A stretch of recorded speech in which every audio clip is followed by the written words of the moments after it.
Alright, guys. I did not do a millennial pause, alright? Also, I'm not trying to start any generational wars, but I've noticed that every time I press record or screen record and I just start talking, my intro is just cut off until the last word. So I gotta make sure that it's actually registering because my phone is like 4 years old now. But anyways, we're gonna be doing another TV show, TV series review. I am playing it in the background, not on purpose. Well, yes, on purpose, but at the same time, this is what I'm gonna go to fall asleep to later tonight. But if you can guess what it is, I've been talking about it in quite a bit of my videos lately. It's The Sandman on Netflix. So, since my first TV series media unhinged content, digital media content review has been on Dead Boy Detectives, which is in the Sandman universe, I thought I should make a Sandman season 1, because it's been confirmed and they're in production right now for season 2, or technically what they're going to start doing, like releases based off of like volumes. So they're going to do like more comic book style releases for the rest of the show, which I think is really cool and smart. And I got that from a quote from one of the actors in the show from an article that I read. So yeah. Anyways, my friend that did the art thing with me and I, today's Monday, on Saturday, we literally like both watched all the way up to episode 10 and then decided to watch episode 11 together to finish off season 1, and we both completely finished Dead Boy Detectives. And y'all, no spoilers, but episode 10 felt like a good end to the season.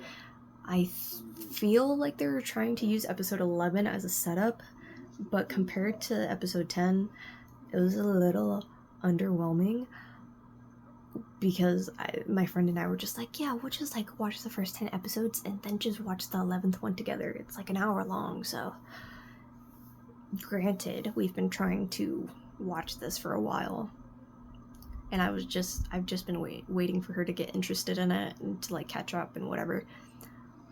But yeah, I love the show. Dream, Morpheus, Dream, that man,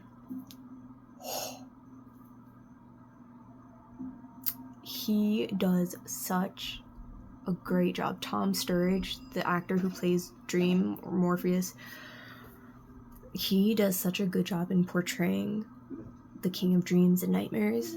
I absolutely love the cast, and I love how Neil Gaiman has, like, how much say that he's had in picking specific cast members for specific roles, and the fact that Desire in the original comics is non-binary. Like, Neil Gaiman was like way before his time, like, to have all these different types of like characters way back when it wasn't as accepted, it blows my mind. And for Neil Gaiman to pick an actor that is also non-binary in real life, Mason Alexander Park, I believe is the actor's name, and they are non-binary in real life, and they're also in the new version of Quantum Leap, which is really good, by the way, and I love their character in Quantum Leap as well. Mason Alexander Park, just such a perfect performer to play Desire. And then the amount of fan service that season 1 of Sandman has done. Oh my gosh. Tom Sturridge literally has chemistry with everybody.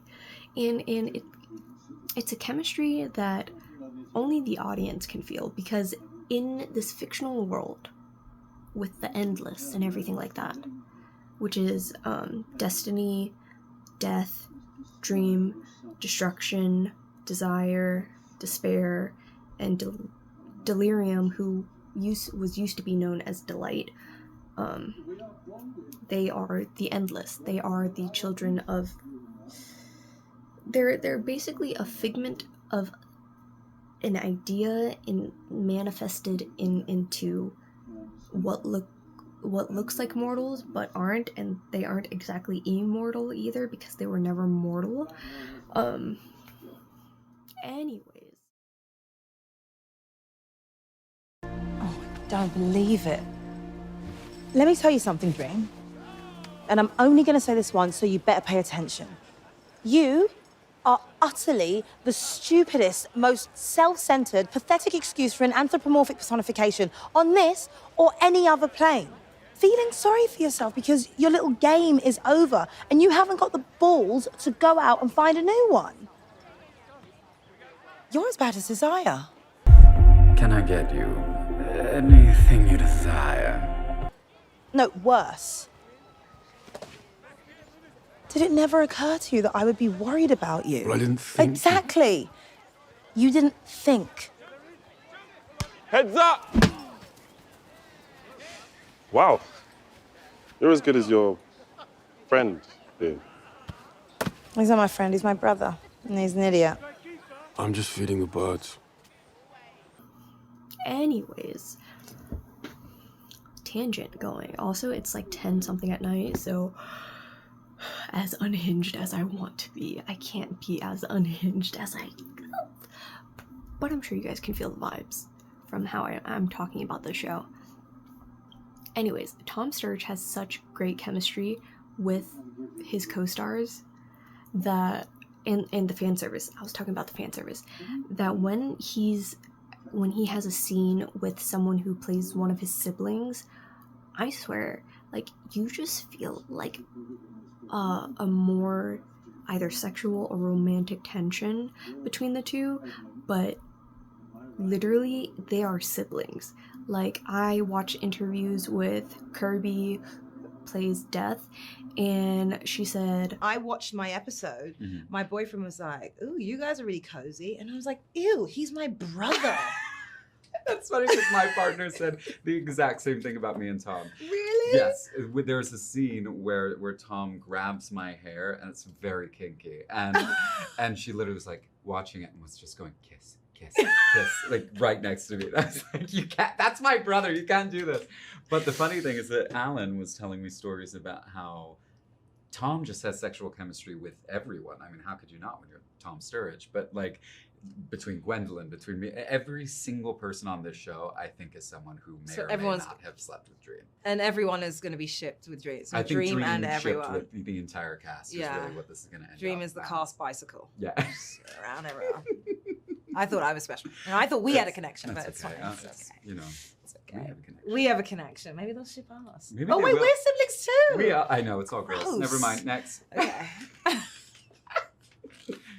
the first question was like talking about ships and whatever in Sandman, and that's sort of how it got into that type of chaotic energy. Which ships do you think are going to become the most popular as the Sandman fandom expands? Well, I mean, most popular. It was I love that interview. It's so good. And how opposite of his character that Tom Sturridge is really funny. I cannot ask the fates for help without giving them something in return. There is nothing left to give from the dreaming. Well, I didn't see it. No. What are we doing? I had some food. I was too scared. Too much pressure. Really? Too many people. Is it really that much? Yeah, it's terrifying. Yeah. It's terrifying. I genuinely don't know what I'm doing.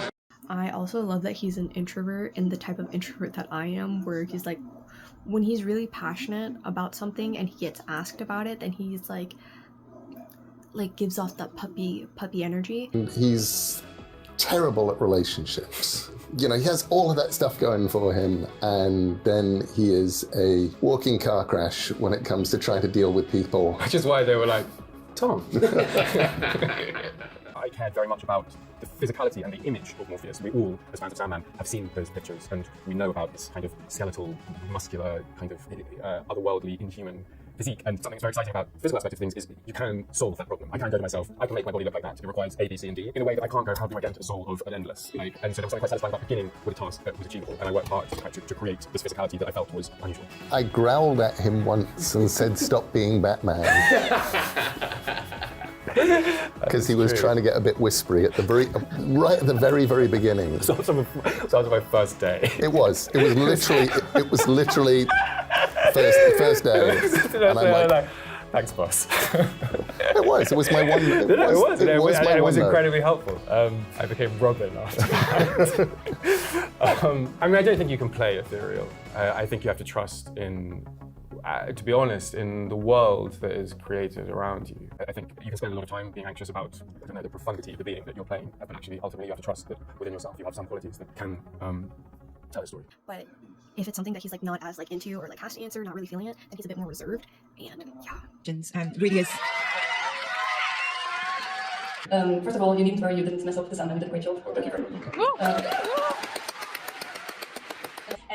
Okay, I generally love you as a person, and I think I'm speaking for all of us here. And I think you're right as a person. And I was wondering, how long did you practice the smolder in the mirror in preparation? Quite frightened of mirrors. First of all, I suffer from anxiety, so this is very scary for me. I'm scared as well, so we can be scared together. I struggle to be proud of myself. I don't know, I paid attention. And then my friend, she is obsessed with Dream. Oh my gosh. And I got her obsessed with Dream. I'm very proud of myself for that. But I am also, so if you don't know what this means, I don't know, you must have missed the TikTok trend.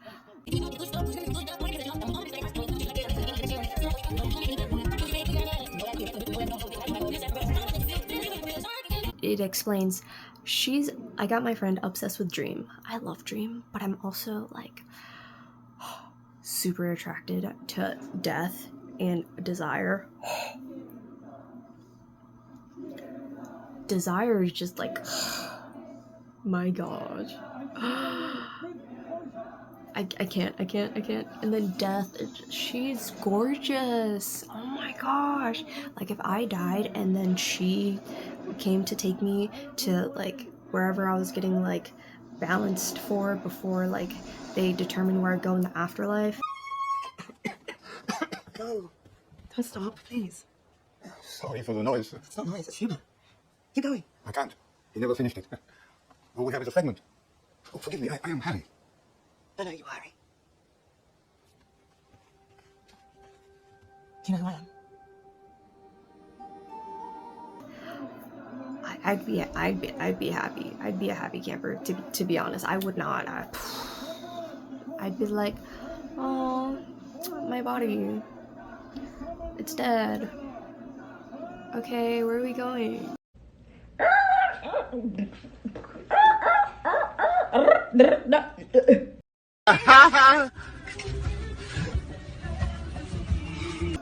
Like, I'd just do or say something stupid like that because I'd be like, what? I'm a dumbass. The show in itself there's a bunch of different themes that go on with it. It's not as dark as you may think. What are you doing? I'm feeding the pigeons. You do that too much, you know what you get? Fat pigeons. This from Mary Poppins. Do you ever see it? No? He's not my friend, he's my brother. And he's an idiot. I'm just feeding the birds. My supervisor at my workplace thought it was gonna be like really, really dark or like really, really gory or like something like horror, probably because of what she's seen in like previews and trailers and stuff like that.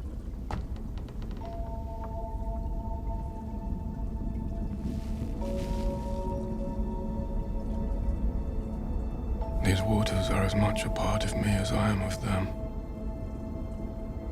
Gregory's sacrifice will not be in vain.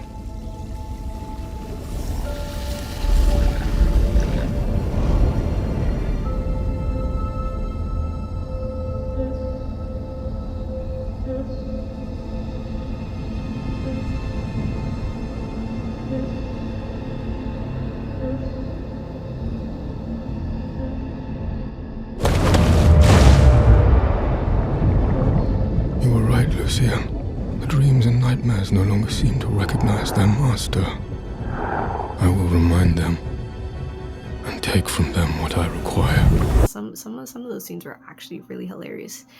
Like, May have need of you. Yeah? Where are we going? Hell. Hell? As in hell? Hell? Or were you being metaphorical? Don't get a sense that you're listening, so fuck it, let's go to hell. Does this seem like the way to the palace to you? I don't want to be the bird who cried wolf. Oh dear. So, that woman back there, anything you want to share with your friend, Matthew? I don't know, maybe my humor's messed up. But I also didn't initially know that it was a graphic novel before, and then once I got into knowing the show and all that stuff and started Googling a bunch of things, it started to make sense, and then I finally saw the graphic novels at the library that I work at, and people started binge reading them, and my position at a library is putting the books back away, so I had to put those books away quite a few times 2 years ago when Sandman first dropped, because people watched the show and then they went immediately to read all of the graphic novels that were available at the library, which is crazy. But like, there's just so many different things in it. There's comedy, there's, obviously it's fantasy fiction, romance, not really, maybe some like, it's really angsty. There's a lot of angst in the show, but it's honestly worth it. There's a lot of lighthearted moments, there's a lot of dark moments. If your stomach can't handle a little gore or like some disturbing things, I would skip over episode 5 if I were you. But if you're curious now, don't skip all the way to episode 5 to figure out what I'm talking about. Watch the show. Watch it, please. It's so good. But yeah, like I said, when my friend and I planned to watch episode 11 together, we both found it a little underwhelming, but like the first part of it, I don't spoil, but the first part of it was actually like really, really good and got us hooked over it. And after watching Dead Boy Detectives, allow me to welcome you to the Dead Boy Detective Agency. We help ghosts resolve their mysteries. Ghosts who cannot let go. Dead Boy Detectives? It's Aces, right? Just a stupid name. so we watched episode 1 through 10 of Sandman, and then we binge watched the entirety, all 8 episodes of Dead Boy Detectives, and then we watched the beginning of, then we started watching episode 11, and then the things that happened at the beginning actually made sense because we watched Dead Boy Detectives before watching the 11th episode, because then we sort of know that this is a thing that goes on in this universe. So, but if you're just watching Sandman episode 1 through 11, you're gonna be a little confused. You're not a little confused, you're gonna be extremely confused as to why the beginning of episode 11 is the way that it is. But if you watch episodes 1 through 10, then watch all 8 episodes of Dead Boy Detectives, and then go back and watch episode 11, everything's going to make a lot more sense of how this all fits into this universe and world. That's just how I would prefer it. That's how I understood it. And my friend and I were both very glad that we watched it that way, because it gave us a little bit more understanding and insight to the universe and the world and how these things work, and also how these things come into play in other parts with other characters in this universe. So yeah, I know a lot of people that I guess seen Dead Boy Detectives in Doom something. I'm so sorry if I don't know what movie or show or series that is. I know a lot of people wanted those actors to be in the branch off of Sandman in their own series for Dead Boy Detectives, but honestly, after I watched Dead Boy Detectives, I was not disappointed at all. I am in love with that show as well, hence why it's the first show review that I've done. But I think they did really well with the casting, with the script, with the pacing, and the fact that there's only 8 episodes and the pacing the way that it is. Like, episode 1, you're in it, you are in it, and it stays at that pace the whole time. Like, it doesn't really slow down, but it doesn't go so fast of a pace that you feel like you need a break from it. It's like, it has that addictive quality where it's like, I need to know what happens next. Like, oh my gosh, they finished this, but like, what else is in the plot? And it's, yeah. And then with Sandman, the opening is like, okay, there's narration, we're getting to see this world. Is this the dreaming? Is this the dream world? Like, what is this? We begin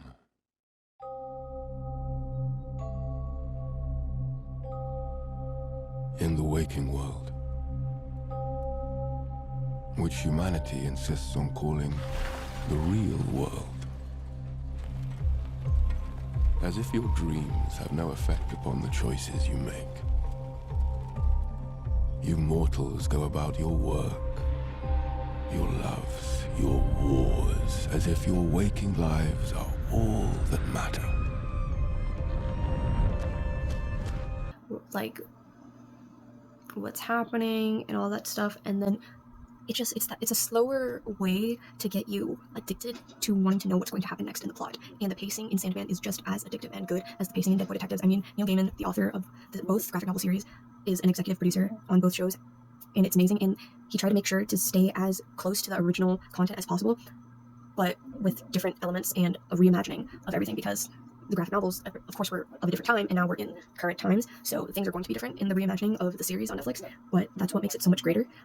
Like the actors that I watched their interviews of, I would agree that if I were to go back to read through the graphic novels, I would see it as a different entity. I wouldn't see the actors as the characters on the page, and yeah. But I still love all, like, I know for sure that they made sure that the most impactful, or at least a good bit of the impactful scenes in the graphic novel, were somehow recreated in filming for season 1, and they even show, like, in like behind the scenes, like comparisons and in certain interviews, they even like show that as the actors are like answering whatever question from the interviewer. And it's just crazy how a lot of the graphic novel blocks, like, they're just literally recreated so flawlessly in the way that it like is emulated in the graphic novel. It's emulated somehow in that same fantastic, magical, mystical way in the TV show. Through the whole Sandman arc is this is the point where he begins to change, and how much he can change, and who he is, and who he's going to become. That all starts with him being taken prisoner, unawares, and imprisoned for over 100 years in the Undercroft of Forney Rape. Death has family, desire, destiny, despair. Which one have I got? Dream. I mean, it was definitely a baptism of fire to be introduced to the people I'm going to be spending 9 months with, naked, climbing into a glass sphere, which, because of the way that it was built, couldn't be broken apart easily. And so I genuinely was sitting there for hours at a time, which is very COVID safe. Yeah. You're gonna need all the help you can get.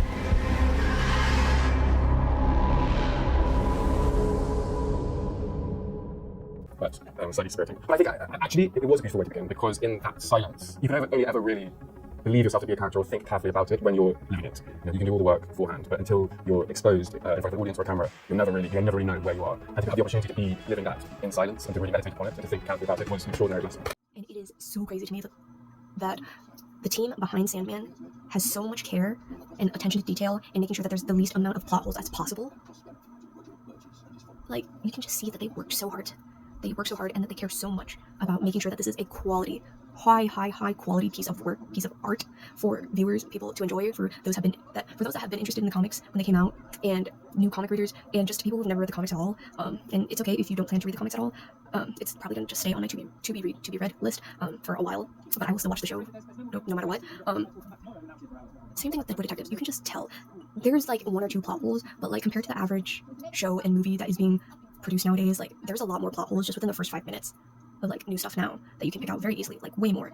But Dead Boy Detective, Sandman, like you'd be thinking of like, oh, but like what about this? And then the characters, they acknowledge that thing, or they visually acknowledge that thing in the show. They literally handcrafted the beauty, the quality out of both of these TV shows, and the attention to detail. Oh my gosh, that doesn't leave the plot holes. Like, it's just done so well and so beautifully. I know I've been talking for a really long time about this, but I'm like very, very, very passionate about the show. Like I'm about to fall asleep to it. I've watched this show so many times. After my friend and I finished watching the last episode, I can't bring myself to put anything else on besides Sandman and Dead Boy Detectives or Scream 6. So, you know, it is what it is. But yeah, if you guys made it to the end, thank you for watching my super, super long, unhinged, even though quiet-ish, unhinged, fangirling moments, talking about one of my favorite Netflix series ever. Like, compared to everything else on Netflix, guys, this is HBO Max level quality. HBO Max does not pump out content. They literally take their time, even releasing different seasons for different shows and series, like His Dark Materials. That's one of the shows I really, really love. That took a while to get, like, it felt like forever that I waited for season 2 and season 3. I haven't watched season 3 yet, but it's that kind of level of care and magic that they put and love that they put into Sandman and Dead Boy Detectives and this whole Sandman universe. And now, actually, when Dead Boy Detectives first dropped, I noticed that they didn't have it under the Sandman collection, so that's also a big reason why I didn't know that Dead Boy Detectives was part of the whole Sandman universe until I watched it and then Googled it. And then only until like later, after I got my friend hooked on it, only then I noticed that they made the Sandman collection. So when you go to watch Sandman, it's going to be the Sandman collection underneath all like the different options and things, and it's going to be like, oh, Dead Boy Detectives. Then you go to Dead Boy Detectives, and then it's going to do the same thing, where it's like under all like the options for watching and all that stuff, it's like the Sandman collection and then the Sandman. So it took them a bit to do that, but I'm glad that they have it there now for you guys. And yeah, I'm very excited if you guys do watch either one of the shows, or if you love the shows as much as I do. I know I'm really unhinged, and it's probably really awkward for you to watch the girl who has pimple patches all over her face just geek out about Sandman without trying to, like, struggling so hard and not giving away any details, even though it's literally playing in the background. But it started out over on episode 1, so we're like 25 minutes into episode 1 as well. So yeah, it is amazing.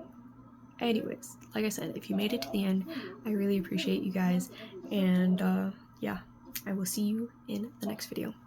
Bye. Hey, Are you wearing cat ears? What? I keep them in my desk in case of emergencies. Okay.